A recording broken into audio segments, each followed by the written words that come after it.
horror of what we saw in Bucha over the weekend. It's led to calls for more sanctions on Russia. But before we get to the response, I just want to hear from you about what you're hearing from your sources on the ground. What are we potentially missing about how bad the situation is in Ukraine right now? We hear the name of one commuter town, which is Bucha. 37,000 people lived there before the war. There's also the town of Irpin. These are commuter cities around Kiev. But the Russian redeployment from the area north of Kiev is much broader. And my concern is, and some of the reports I hear, is that similar executions of civilians, war crimes, happened all over. So if it's 400 people or more in Bucha alone, you can only imagine how many were murdered in other towns and villages, and people were shot in the back of their heads with their hands and legs tied, execution style. So what I see as absolutely necessary is to get as many investigators from international organizations, International Criminal Court, to provide an objective examination of this crime scene, and then bring the culprits, the perpetrators, to international justice, and also impose sanctions on Russia for crimes against humanity, as was the case in Serbia and the former Yugoslavia against Slobodan Milosevic, Ratko Karadzic, and others. Well, we are hearing the UN chief this morning urging independent probe of those civilian deaths Absolutely. in Bucha. Marty, I want to bring you in here because the EU is also talking about working on penalties in response. What is left for the EU to do? Is it all energy, or we're not going to see the needle moved here? Well, I do think that the images coming out of the Ukraine are going to galvanize the move towards more sanctions. The calls for Europe to ban imports of gas are going to increase.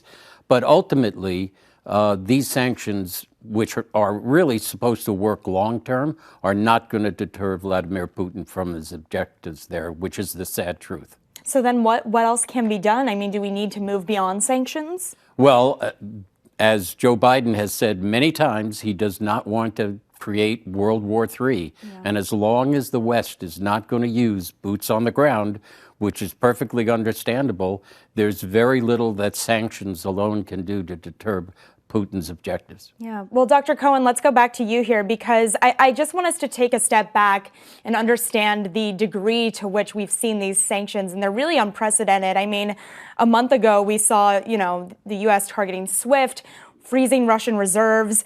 A month later, the war continues. So what would you say, Dr. Cohen, is not being done right now to make these sanctions effective? I believe that we need to consider secondary sanctions.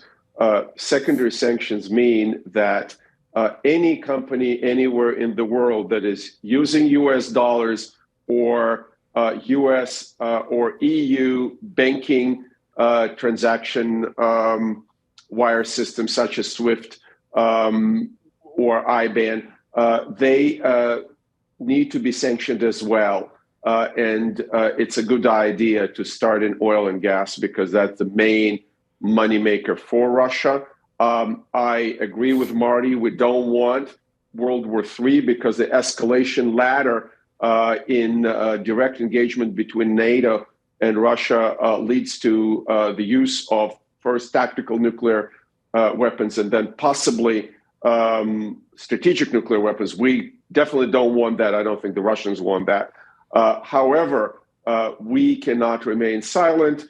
We, on the other hand, cannot send our jets, our fighter jets, into the Ukrainian airspace. So I think sectoral sanctions on energy, as well as secondary sanctions on Chinese, Indian, Emirati or Qatari companies that do business with Russia are the order of the day.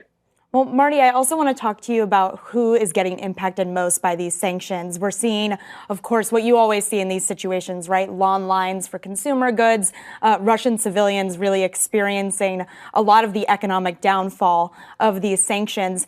What are you hearing about how civilians are responding? Well, as we all know, Vladimir Putin's government completely controls the media in Russia. And they are being told 24 hours a day on the airwaves that their actions in Ukraine are saving lives of Russians. They believe Vladimir Putin is doing heroic work. And look, let's face it, the Russians are very used to hard times.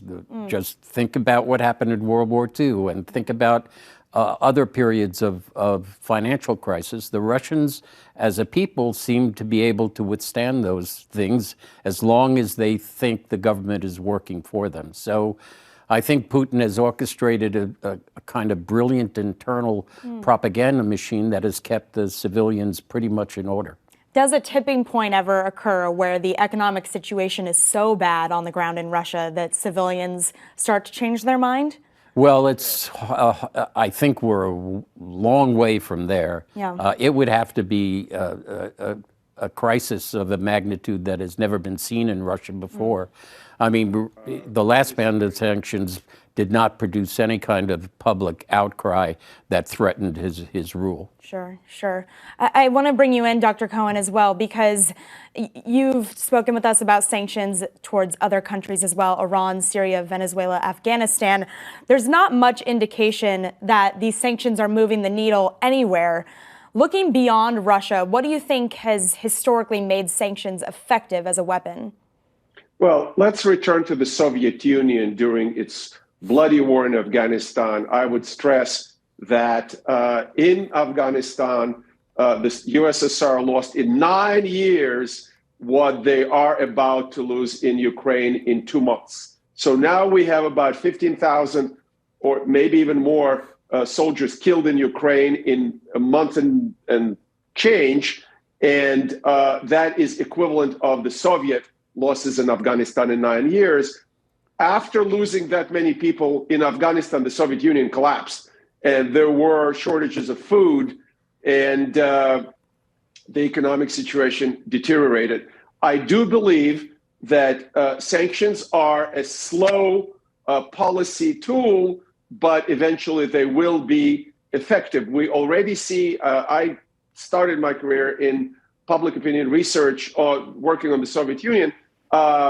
The younger people, more urban, more educated people do not support this war, speak out against Putin, and people are horrified both by the fact that the Russians are bombing what they were educated to believe are their brethren in Ukraine, Christian, Slavic, Orthodox people. And I think that in the longer term, these sanctions are going to work, and the tide is going to turn against Putin and his administration. Absolutely. Right. We are hearing from a poll in Russia, 1,600 Russian adults, 83% approving of their president. His approval rating has actually gone up since this invasion, as you were mentioning, Marty. I want to talk about this from a domestic perspective. We heard Jamie Dimon in his annual letter this morning coming out saying that we need more sanctions, but they're going to continue to slow the global economy. What do you think Wall Street is going to do in response to this continued war that we're seeing in Ukraine? Well, they're going to do whatever it takes to make sure that they comply with the sanctions, because the risk of regulatory reprisals if they don't. But at the same time, there's reporting that some people on Wall Street are seeking to profit on distressed Russian bonds, and that look for them is not a great optical look. So Wall Street will tread a very careful line to say the right things and do the right things to the extent they can. And, they're going to continue to make profits one way or the other. Right. Let's talk about that Bloomberg reporting that you mentioned and alluded to, that JP Morgan and Goldman have been purchasing beaten down debt bonds in response.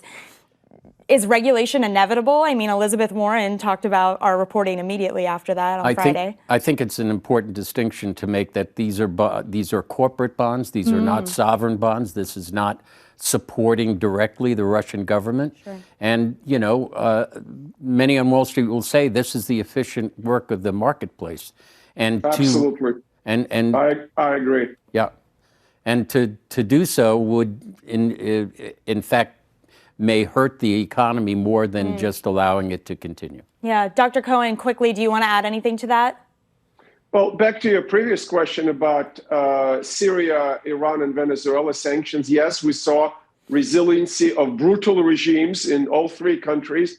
However, we already see fissures in the Russian elites. A part of the negotiating team is pushing with a negotiated solution with Ukraine, whereas the more hardline elements like the Chechen leader Ramzan Kadyrov is pushing to continue the war. I believe these fissures will continue, and we need to talk to the Russian people directly over the heads of the Russian rulers.